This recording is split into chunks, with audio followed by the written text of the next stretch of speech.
Ok,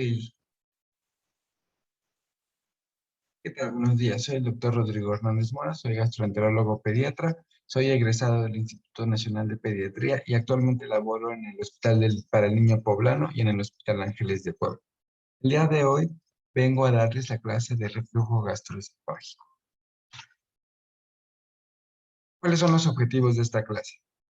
Los objetivos de esta clase es diferenciar entre un reflujo gastroesofágico fisiológico y un reflujo gastroesofágico patológico, comprender los mecanismos por los cuales se presenta la enfermedad por reflujo gastroesofágico en niños, conocer las manifestaciones clínicas, cómo realizar el diagnóstico adecuado y describir las opciones terapéuticas para la enfermedad por reflujo gastroesofágico.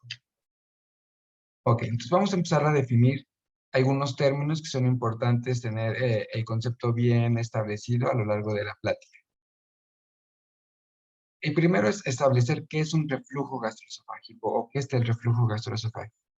Se define como el paso involuntario del contenido gástrico hacia el esófago, ya sea con o sin regurgitación, es decir, con salida del material por la boca. Este proceso se considera un proceso fisiológico. ¿Qué quiere decir eso? Que es algo que nos ocurre de manera diaria a todos los individuos, incluso en individuos sanos, y es parte normal de la fisiología gastrointestinal. Ahora, el segundo término importante por definir es enfermedad por reflujo gastroesofágico. A esta se define como el reflujo gastroesofágico que ocasiona síntomas problemáticos y o complicaciones en el paciente. Ya cuando este proceso fisiológico pasa una línea y se vuelve problemático, ya se le define como enfermedad por reflujo gastroesofágico. ¿Y a qué llamamos vómito? Vómito se considera la expulsión de contenido gástrico por la boca precedido de un esfuerzo con contracción del diafragma y cierre de la glotis. ¿Y a qué definimos regurgitación? Se define como el paso del contenido gástrico hacia el esófago, que en ocasiones puede ser expulsado por la boca y no está precedido por esfuerzo, es decir, no está en proyectil, a diferencia del vómito. En términos generales, regurgitación podríamos compararlo como un sinónimo de reflujo gastroesofágico. Pues la epidemiología del reflujo gastroesofágico. Se dice que de un 60-70% de los lactantes entre 3 y 4 meses van a presentar reflujo gastroesofágico. A este se le considera un reflujo fisiológico. En la mayoría de los casos es normal por todos los factores que establece, por la edad, por la inmadurez de la motilidad gastrointestinal, por la baja hipotonía de algunos músculos, etcétera. Conforme va avanzando el tiempo y van madurando los pacientes, este porcentaje va disminuyendo. Prácticamente para los 12 meses de vida, solo el 5% de estos pacientes van a presentar reflujo gastroesofágico. En la adolescencia se han hecho varios estudios y se ha visto que la enfermedad por reflujo gastroesofágico varía de 1,8 a un 7,6% de los adolescentes van a presentar esta patología. Entonces, en términos generales, quiero que les quede claro, el reflujo es muy frecuente en la etapa del lactante. La mayoría de las veces no se considera enfermedad por reflujo, es un reflujo gastroesofágico fisiológico, pero conforme va aumentando la edad o el tiempo, este va disminuyendo, pero los pacientes que persisten con esta sintomatología van a tener mayor propensión a padecer la enfermedad por reflujo gastroesofágico. Entonces, ¿por qué ocurre esta enfermedad por reflujo gastroesofágico? Como ya les mencioné, el reflujo gastroesofágico es un proceso fisiológico, es algo completamente normal, incluso en pacientes sanos.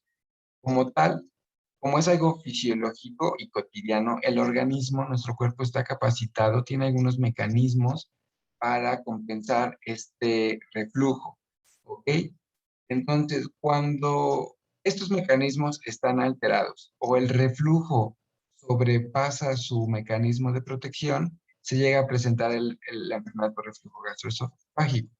De igual manera, existen factores precipitantes que hacen que este reflujo fisiológico sea más frecuente, de mayor duración, etcétera. Entonces, cuando hay un desequilibrio entre estos mecanismos protectores y estos factores precipitantes, se va a presentar la enfermedad por reflujo gastroesofágico. ¿Cuáles son estos mecanismos protectores que vamos a tener en el organismo? Los primeros son las barreras antirreflujo. Entre ellos se encuentra el esfínter esofágico inferior, que es un esfínter muscular, se mantiene con un tono basal y previene el paso de contenido gástrico hacia el esófago. Segundo, la segunda barrera es el hiato diafragmático. El hiato diafragmático también sirve como una especie de esfínter, de barrera mecánica que ayuda a prevenir el paso gástrico. Y por último está el ángulo de His. Es una variante anatómica que sirve como cierta válvula, igual que impide el paso gástrico hacia el esófago. Un segundo mecanismo protector es el aclaramiento esofágico. En esto se incluye la peristalsis. Como ustedes saben, tenemos peristalsis primaria y secundaria. Entonces, estos dos tipos de peristalsis nos ayudan a disminuir el tiempo de contacto del contenido gástrico en el esófago. Bueno, el primero es la deglución normal y en el segundo tipo de peristalsis, cuando ocurre un reflujo gastroesofágico o cualquier tipo de distensión en las paredes musculares del esófago, esta peristalsis se activa y nos ayuda a aclarar o a limpiar o a propulsar el contenido hacia el estómago. Y por último, el efecto buffer que existe en la peristalsis. Y por último, tenemos la resistencia de la mucosa. Tenemos una resistencia a nivel epitelial y preepitelial por la secreción de una capa protectora de moco y de secreción que nos ayuda a evitar el contacto directo con esta secreción hacia del estómago. Entonces, cuando estos mecanismos en general son sobrepasados por el reflujo fisiológico o están alterados, se va a presentar la enfermedad por reflujo gastroesofágico. ¿Y cuáles son estos factores precipitantes? Nosotros observamos la imagen de la derecha, podemos ver un esquema donde se mencionan la mayoría de estos factores precipitantes. Puede ser, en estas se incluyen desde algunas hormonas, algunas sustancias que pueden predisponer al reflujo, algunas drogas o medicamentos también ayudan a que se presente mayor prevalencia de reflujo, la sobredistensión gástrica, el aumento de la presión intraabdominal, el reflujo biliar, el ejercicio, el comer, alergias, el alcohol, el fumar, el sobrepeso. Pero los principales factores precipitantes para una enfermedad por reflujo gastroesofágico los menciona a la izquierda. La principal causa son las relajaciones transitorias del esfínter esofágico inferior. ¿Qué quiere decir esto? A través del día, en varias ocasiones, el esfínter se va a relajar o se va a abrir o va a disminuir su tono y esto puede hacer que el contenido gástrico suba hacia el esófago. Estas relajaciones transitorias se han observado que son mayormente o más frecuentes después de los alimentos o cuando el estómago está muy distendido. Otro factor importante es la disminución del tono del esfínter esofágico inferior. Como ya les comenté, es un músculo que tiene un tono basal y que impide el paso. Entonces, para poder pasar, para que el contenido gástrico pueda pasar este tono, tiene que haber mucha fuerza. Entonces, cuando este esfínter tiene un menor tono, pues a menor fuerza gástrica o presión va a pasar el contenido gástrico. Otro problema muy frecuente también es el vaciamiento gástrico retardado. Al estar más tiempo el estómago lleno, hay mayor predisposición a que haya eventos de reflujo. ¿Ok? El vaciamiento gástrico también está determinado por el tipo de alimento que consumimos y por la motilidad gástrica. Y por último, pues lo que les comentaba, los mecanismos protectores alterados. Por ejemplo, cuando hay una hernia hiatal, pues está alterado el hiato diafragmático y también el esfínter esofágico inferior, y al igual que el ángulo de His, cualquier problema de peristalsis esofágica como la esclerodermia o una atresia esofágica, pues esta peristalsis va a ser anómala y va a haber mayor predisposición al reflujo. O causas de mucosa, como alguna lesión ya preestablecida. Entonces, cuando estos factores precipitantes son más que los mecanismos protectores, se va a presentar la enfermedad por reflujo gastroesofágico. Además de estos factores, pues tenemos factores de riesgo que de igual manera van a predisponer a presentar mayor enfermedad por reflujo gastroesofágico. Sin embargo, no son factores precipitantes. El primero es la obesidad. El aumento de masa abdominal, de grasa abdominal, hace que haya mayor aumento en la presión intraabdominal y como ya habíamos mencionado, pues ese es un factor precipitante. Entonces, personas con sobrepeso y obesidad tienen mayor riesgo de presentar enfermedad por reflujo, pero no necesariamente todos lo tienen. Los pacientes prematuros también tienen mayor riesgo de presentar enfermedad por reflujo gastroesofágico, ya que estos pacientitos, al tener menor motilidad, tienen menor madurez, menos tono, están todo el tiempo acostados, muchas veces están invadidos, su dieta es totalmente líquida, van a presentar enfermedad por reflujo gastroesofágico. De igual manera, los pacientes alérgicos, principalmente asma o alergias alimentarias, van a tener mayor predisposición a enfermedad por reflujo gastroesofágico. Hablando de alergias alimentarias, se ha descrito que en la alergia para la proteína de leche de vaca, hasta un 50% de estos pacientes pueden tener enfermedad por reflujo gastroesofágico. Entonces, es muy frecuente. Y por último, malformaciones gastrointestinales. Tal como les comenté, la atresia esofágica, la fístula traqueoesofágica, las atresias duodenales, las malrotaciones, todas estas alteraciones gastrointestinales congénitas tienen mayor predisposición a padecer enfermedad por reflujo gastroesofágico. ¿Cómo establecemos el diagnóstico para la enfermedad por reflujo gastroesofágico? El diagnóstico es totalmente clínico. Nos tenemos que basar en el interrogatorio y en la exploración física, hallando los signos y síntomas más frecuentes. ¿Ok? Entonces, ¿cuál es este cuadro clínico? ¿Cuál es la sintomatología que vamos a ver a través de el estudio clínico? Cuando hablamos de cuadro clínico, nos enfrentamos a un pequeño problema, que son los niños más pequeños, los menores de 8 o 7 años, porque ellos todavía no tienen la capacidad de podernos explicar o describir adecuadamente su sintomatología. Entonces, muchas veces nos tenemos que basar en lo que ven los cuidadores o los padres para poder nosotros hacer el diagnóstico. En menores de 10 años, ¿qué es lo más frecuente que vemos? Hay eventos de regurgitación, eventos de vómito, hay pérdida de peso o pobre ganancia ponderal, hay irritabilidad, principalmente en los más pequeños. Podemos saber eventos de ruminación, que el paciente vuelve como a masticar y vuelve a deglutir lo que cuando ya había comido, y rechazo a la alimentación. Y en niños más grandes, principalmente mayores de 8 o 10 años, podemos ver la clínica característica del adulto, que nos pueden referir pirosis, dolor retroesternal o en el epigastrio, problemas de disfagia, rinofagia, sibilancias, tos, ronquera, etc. ¿Qué signos podemos ver en la enfermedad por reflujo? Datos de esofagitis, estenosis, esófago de Barrett, neumonía de repetición, anemia microcítica hipocrómica, erosiones dentales o el signo de Sandin. Sin embargo, al momento de estar explorando, nosotros tenemos que tener siempre muy en cuenta los datos de alarma. Como ustedes podrán observar, el cuadro clínico de la enfermedad por reflujo es algo muy inespecífico. O sea, podemos encontrar estos otros síntomas en otro tipo de enfermedades, en otro tipo de patologías. No es un cuadro muy característico. Entonces, nos podemos equivocar y diagnosticar enfermedades por reflujo en otras patologías. Para evitar esto, principalmente unas que son más peligrosas, con mayor mortalidad, tenemos que fijarnos en datos de alarma a la hora de explorar.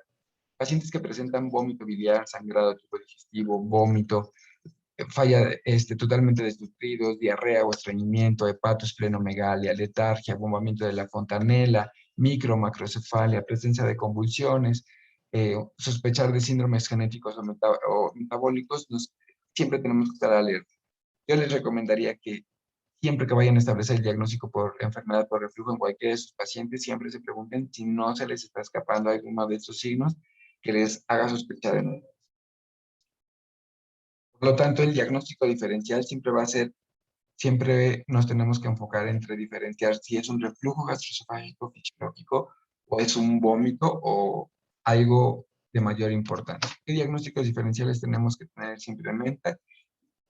Cuestiones de obstrucción como una estenosis pilórica, sobre todo en los pacientitos más pequeños, menores de 3 meses, al igual que una malrotación, una enfermedad de Hirschsprung o una alteración en el intestino delgado como una membrana antraloduodenal.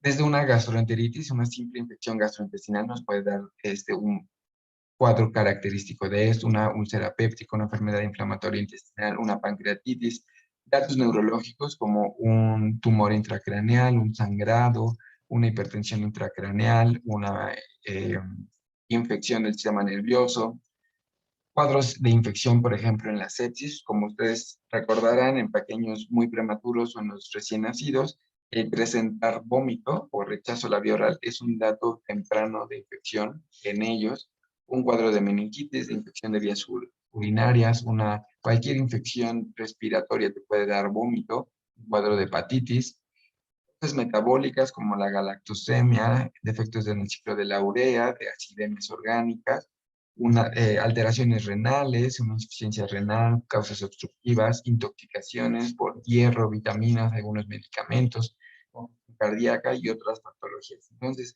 como les dije previamente, siempre que vayan a hacer la enfermedad, el diagnóstico por enfermedad por reflujo, siempre piensen antes de decirle al paciente en esto, en este paso, para que no se les vaya a ir algo más. Igual, les vuelvo a decir, como que ya les había explicado, el cuadro puede ser muchas veces inespecífico, a veces no es como nos lo describe el libro. Entonces, cuando nos queda dudas de si el paciente tiene o no enfermedad por reflujo gastroesofágico, nos podemos apoyar de ciertos estudios para establecer el diagnóstico. Hasta hace unos años, la pH-metría se consideraba, por decirlo así, el gold estándar para diagnosticar la enfermedad por reflujo gastroesofágico, ya que nos ayudaba a diferenciar entre el reflujo fisiológico y el patológico.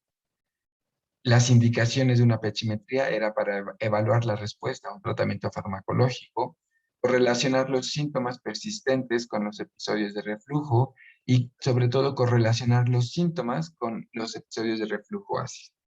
Ocupábamos los criterios de Boyle para establecer el diagnóstico, pero dentro de estos criterios, el más importante era el índice de reflujo, que se define como el porcentaje del tiempo que el esófago presenta un pH por debajo de 4. En pacientes grandes, principalmente mayores de 10 años, se establece que es un 7%. En pacientes más pequeños, se establece que es un 11% del tiempo. Entonces, este es el criterio más importante a la hora de establecer una pH-metría. Sin embargo, en los últimos años, con los adelantos tecnológicos y en medicina, el gold estándar ahorita, o lo más recomendado, es realizar una impedanciometría con pH-metría, ya que este estudio nos permite valorar los eventos de reflujo ácido y los eventos de reflujo no ácido o débilmente ácido, ya que estos también pueden presentar o asociarse a patología y la pH-metría no los puede detectar. Como ustedes sabrán o habrán estudiado, este es un estudio que mide el movimiento de fluidos, tanto de fluidos sólidos y aire, incluso dentro del esófago, a través de la impedanciometría, a través de 2 electrodos diferentes. Se combina actualmente con un pHímetro, una pHmetría, para agregar información, como ya les dije, y es especialmente importante realizarlo para diferenciar otros diagnósticos diferenciales propios del reflujo, de acuerdo a la última clasificación de los criterios de Roma 4 para trastornos funcionales, para establecer un diagnóstico entre NERF, que es un reflujo gastroesofágico no erosivo, un esófago hipersensible, que se define cuando el esófago tiene sintomatología, pero el índice de reflujo es menor, o una pirosis funcional. Y establecemos las mismas indicaciones que con la pH-metría. Un estudio muy frecuente que tenemos, principalmente en hospitales generales, que lo podemos establecer desde el consultorio, es una serie esófago-gastroduodenal. En mi consulta privada muchas veces me llegan pacientes con el diagnóstico de enfermedad por reflujo por un estudio como estos, y es importante decirles desde ahorita que un estudio de colposcopía no establece el diagnóstico de enfermedad por reflujo, ya que recuerden que este estudio solo evalúa un momento en específico y el reflujo, como ya les mencioné, se tiene que detectar a través de 24 horas al menos, como un promedio, y aquí solo evaluamos un momento en específico, es el 24 horas. Pero nos es de mucha importancia para detectar anormalidades anatómicas esofágicas que nos puedan estar predisponiendo a una enfermedad por reflujo, como una hernia hiatal, una fístula traqueosofágica, una malrotación o una estenosis, al igual que complicaciones como úlceras esofágicas o una estenosis péptica. ¿Ok? Y de igual manera, algo que nos puede ayudar en pacientes con daño neurológico, podemos establecer o valorar el mecanismo de la deglución para ver si también hay datos de microaspiración. Otro estudio que normalmente se ocupa, pero que no es recomendado, es la manometría esofágica. Esta no nos ayuda a valorar la enfermedad por reflujo esofágico, solo nos ayuda a valorar la peristalsis del esófago. Dentro de ellas podemos identificar las relajaciones transitorias esofágicas y nos ayuda a diagnosticar enfermedades motoras del esófago que se presentan con datos de enfermedad, como la calasia, la esclerodermia, etc. Y es útil para pacientes que van a pasar a una cirugía, podemos determinar la distancia del esfínter esofágico inferior previo a ella. Otro estudio que sí se hace con mucha regularidad es la endoscopia y la biopsia. Es un estudio que nos ayuda a identificar las lesiones y las complicaciones asociadas al reflujo. Una esofagitis, una úlcera, una estenosis, hernia hiatal que nos predispone al reflujo y sobre todo a diagnosticar metaplasia. Lo principal o lo más objetivo en este estudio es la presencia de una esofagitis a nivel de la unión esófago-gástrica, que se define como la presencia de la ruptura de la mucosa por encima de esta unión.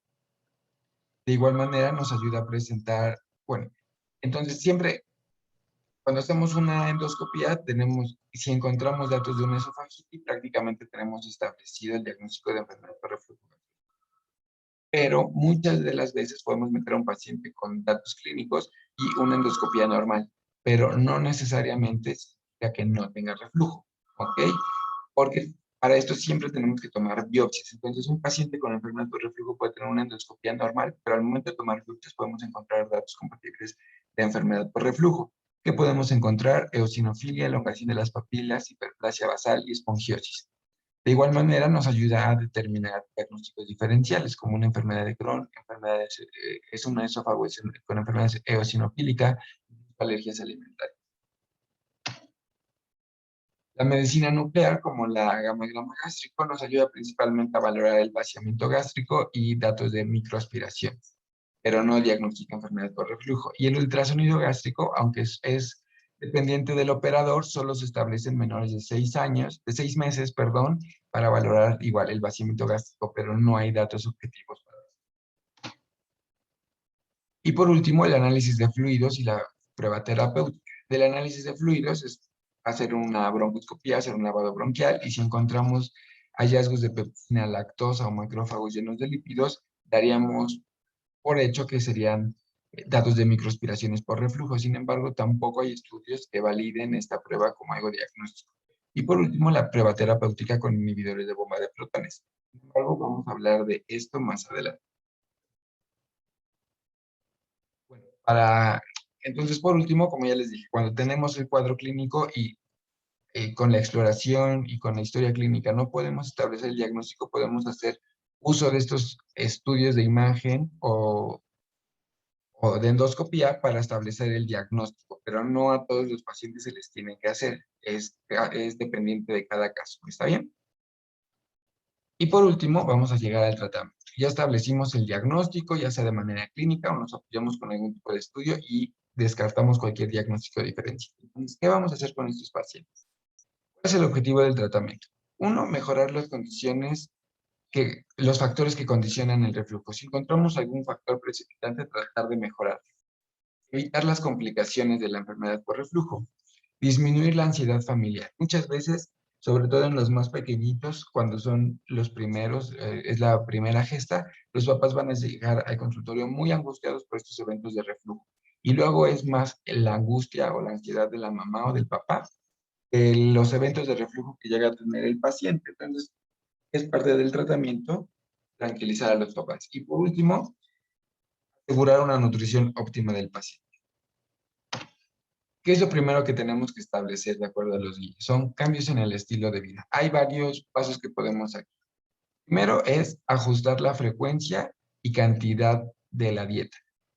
Podemos hablar del término de sobrealimentación. ¿Qué quiere decir esto? Pacientes que consumen una gran cantidad de alimento y en tiempos muy reducidos, tienen mayor riesgo de enfermedad de reflujo. ¿Por qué? Porque al tener mayor cantidad se sobredistiende más la pancita, el vaciamiento gástrico va a ser más retardado, entonces se están modificando estos factores y hacen que el paso del contenido gástrico al esófago sea más posible. Otro cambio en el estilo de vida es la reducción de peso. Como ya les había mencionado, el sobrepeso y la obesidad son factores de riesgo. La dieta. En cuanto a la dieta, hay varios cambios que podemos establecer. La primera es, en los más pequeñitos, fórmulas antirreflujo. Como ustedes sabrán, estas fórmulas tienen un espesante que puede ser almidón, arroz, algarrobo, y van a ser menos frecuentes las regurgitaciones. Les tiene que quedar muy claro, las fórmulas antirreflujo no son, o sea, no se consideran como tal parte del tratamiento de la enfermedad por reflujo gastroesofágico. Lo único que estamos haciendo con espesar la fórmula es que los eventos de regurgitación, es decir, los eventos que ven los papás o los cuidadores de salida de contenido gástrico por la boca, van a disminuir. Al ser más espesa la fórmula, es menos posible que llegue hasta la boca y van a disminuir estos eventos de regurgitaciones, pero aún así podrían estar presentando eventos de reflujo que no lleguen a la boca y continúan. Entonces, tienen que saber en qué pacientes sí tienen que ocupar estas fórmulas, pero no son como tal parte del tratamiento. Segundo, es el retiro de la proteína de leche de vaca. En un momento les voy a enseñar en qué momento se tiene que hacer, pero como ya les he comentado, en pacientes alérgicos, el 50% pueden tener enfermedad por reflujo. Entonces, en los más pequeñitos, cuando nos queda mucha duda, podemos hacer una prueba terapéutica para APLB y es meter una dieta libre de proteína, o sea, una dieta extensamente hidrolizada o dieta a la mamá libre de proteína de leche de vaca para establecer el diagnóstico. Y por último, en pacientes más grandes se ha visto que hay alimentos que contienen ciertas sustancias como las endorfinas, las teofilinas, que relajan el esfínter esofágico inferior y esto, como ya les mencioné, predispone a eventos de reflujo. Como ellos está el café, el refresco, el chocolate, la menta, pueden ser productos que predispongan a la enfermedad por reflujo. Otra medida terapéutica no farmacológica es la posición en lactante. Se han hecho muchos estudios para establecer si una posición de 40 grados o, bueno, más bien, si diferentes tipos de posiciones pueden prevenir. Se ha descrito que sí disminuyen los eventos de reflujo, la inclinación o las posiciones antirreflujo y la posición lateral izquierda. Son las que más se han estudiado. Sin embargo, son las que más se han asociado a muerte súbita del lactante. Entonces, no se recomienda ninguna de ellas. La más recomendada es en posición supina, sobre todo para disminuir esta enfermedad. Y por último, nos podemos apoyar de tratamiento farmacológico. Entre ellos tenemos los antagonistas de los receptores de histamina, que disminuyen la secreción ácida al inhibir uno de estos receptores y por tanto disminuirá la secreción de ácido. Tienen un efecto de aumentar el pH gástrico por 6 a 8 horas. Sin embargo, tenemos un pequeño problema que es la taquifilaxia a las 2 semanas de tratamiento, es decir, dejan de hacer efecto a las 2 semanas de haberse recetado. Lamentablemente, el último año, la COFEPRIS eliminó del mercado el uso de la ranitidina, aunque no es el único antagonista, pero era el más utilizado, efectos asociados a carcinoma. Último, bueno, y tenemos aparte los inhibidores de bomba de protones, que inhiben la bomba sodio ATPasa, que está aquí arribita, entonces no depende de los receptores y aumentan el pH gástrico. Se necesitan dar en ayuno, pero podemos tener efectos adversos como somnolencia, mareo, cefalea, infecciones por Clostridium, neumonías, hiperplasia. ¿Ok?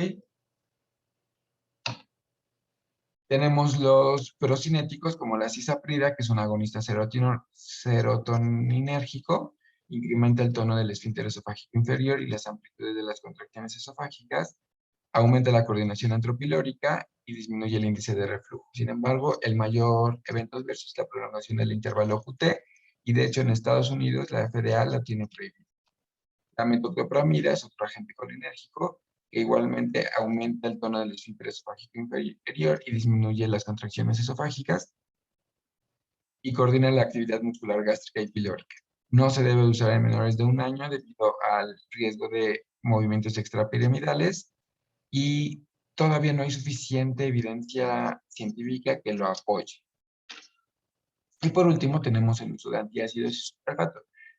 Estos es para algo agudo, no se recomiendan de uso crónico, tienen efectos rápidos, neutralizan el ácido, hay varias presentaciones, y en cuanto al sucralfato, forma un gel que se une a la mucosa expuesta a erupciones, principalmente cuando tenemos datos de esofagitis o una gastritis erosiva, ayuda muchísimo, pero tampoco hay estudios que lo apoyen completamente. Y por último, en el último de los casos, tenemos el tratamiento quirúrgico. ¿Cuáles son las indicaciones de apoyar el tratamiento quirúrgico? Se recomienda un tratamiento quirúrgico cuando hay fallo en el tratamiento médico o a pesar de que fue óptimo y puede haber riesgo de eventos adversos como un paro cardiorrespiratorio. Cuando se dio un tratamiento farmacológico apropiado y se excluyeron otras causas, cuando hay condiciones crónicas que asocian el reflujo a mayores complicaciones. En esta situación, queríamos, por ejemplo, los pacientes con fibrosis quística, que sabemos que ellos ya son, o más bien los neumópatas crónicos, que sabemos que su neumopatía crónica se puede exacerbar o empeorar si tienen eventos de reflujo o sobre todo de microaspiraciones, como también lo podemos observar en los pacientes con daño neurológico. Entonces, de estos pacientes valoramos una cirugía antirreflujo. Y por último, cuando a pesar de un uso crónico de farmacoterapia no hubo mejoría. ¿Qué tratamientos existen y los mejor estudiados? Es la fundoplicatura tipo Nissen, el procedimiento de Bianchi, que es una derivación gastroyeyunal, o un plisado de espesor total. Cabe también recalcar que dentro del tratamiento quirúrgico se deben de establecer la corrección de algunos factores precipitantes, como sería una estenosis esofágica o una hernia hiatal. En pacientes con daño neurológico grave, se debe siempre de valorar la alteración en la mecánica de la deglución para valorar si los pacientes también requieren una gastrostomía, ya que los eventos de microaspiración pueden exacerbar una neumopatía crónica. Y siempre valorar el beneficio de la cirugía contra las complicaciones quirúrgicas. Este tratamiento quirúrgico podemos tener complicaciones postquirúrgicas como una disfagia, cuando en las funduplicaturas aprietan mucho la funduplicatura, pues posteriormente el paciente puede empezar con datos de disfagia, puede haber síndrome de dumping, o están muy atorados y los pacientes no pueden eructar y sacar el aire, entonces vienen problemas como de distensión, de licencias de la cirugía, etc. ¿Y qué complicaciones podemos esperar de la enfermedad por reflujo gastroesofágico? Siempre que ya establecimos el diagnóstico por enfermedad, también tenemos que pensar si no hay posibles complicaciones. Las más frecuentes son las esofágicas, como una esofagitis, puede haber también una estenosis esofágica, y en el peor de los casos, y sobre todo en pacientes más grandes, valorar la presencia de un esófago de Barrett. Incluso se ha encontrado datos de esófago de Barrett en pacientes desde 14, 16 años cuando ya tenían una enfermedad por reflujo crónica. Como ustedes saben, esto es una metaplasia sí, precancerígena que nos puede llevar a un cáncer de esófago. Complicaciones respiratorias como eventos de laringitis, bronquitis, sinusitis, otitis, neumonías crónicas y exacerbación del asma. Y complicaciones sistémicas, pacientes que, sobre todo los más pequeñitos, que rechazan la vía oral por los problemas de dolor y de desnutrición, puede haber detención de crecimiento, datos de anemia por alguna esofagitis y un sangrado microscópico, apnea o muerte súbita en los más pequeñitos, ahogamiento y principalmente ansiedad en los cuidadores. Entonces tenemos que valorar siempre la presencia de complicaciones y también darles tratamiento. Ahora, les voy a mostrar aquí el diagrama de flujo que nos presenta la Sociedad Norteamericana y la Europea de Gastroenterología y Nutrición Pediátrica. Nos ponen dos diagramas de flujo dependiendo de la edad del paciente. Los más chiquititos son los infantes. Siempre que se sospeche una enfermedad por reflujo, que lo podemos confirmar con la historia y la clínica, y ya descartamos presencia de datos de alarma, lo primero que tenemos que hacer son los cambios generales o los cambios del estilo de vida. Evitar la sobrealimentación, podemos espesar la dieta o continuar con la lactancia materna. Si mejoran, continuamos con el diagnóstico. Si no hay mejoría, en este caso, cuando ya hicimos cambios en el estilo de alimentación y de vida y no hay mejoría, incluso posición, podemos hacer El reto terapéutico al quitar la proteína de leche de vaca por al menos 2 a 4 semanas. Si hay mejoría de la sintomatología, entonces hicimos el diagnóstico de alergia a la proteína de leche de vaca y tendríamos que seguir el curso de esa enfermedad. No hay mejoría a pesar de esto. Aquí podemos hacer el reto terapéutico con un inhibidor de bomba de protones o supresión ácida. Si hay mejoría, continuamos con nuestra revisión. Si no hay mejoría, tenemos que mandar ya al gastroenterólogo para pensar en alguna otra patología o algo que se nos esté. De igual manera, en niños más grandes, cuando sospechamos una enfermedad por reflujo gastroesofágico, ya sea por clínica y al descartar cualquier dato de alarma, primero, de igual manera que con los chiquitos, hacemos cambios en el estilo de vida, tanto en alimentación como bajar de peso, eh, higiene alimentaria, etcétera. Si no hay mejoría, aquí podemos hacer el reto terapéutico con supresión de ácido. No hay mejoría, aquí ya les recomiendo mandar al gastroenterólogo para valorar otras causas. Normalmente se hace una endoscopía después del fallo con el tratamiento para valorar ya sea complicaciones, hacer el diagnóstico o diagnósticos diferenciales como una alergia, una esofagitis eosinofílica. Si la endoscopía no es, o sea, sale negativa para enfermedad por reflujo, aquí tenemos que valorar hacer la pH-metría con impedanciometría. ¿Para qué? Porque con este estudio vamos a poder diagnosticar los diagnósticos diferenciales en cuanto a los trastornos funcionales, que sería la enfermedad por reflujo no erosiva, un esófago hipersensible o una pirosis funcional.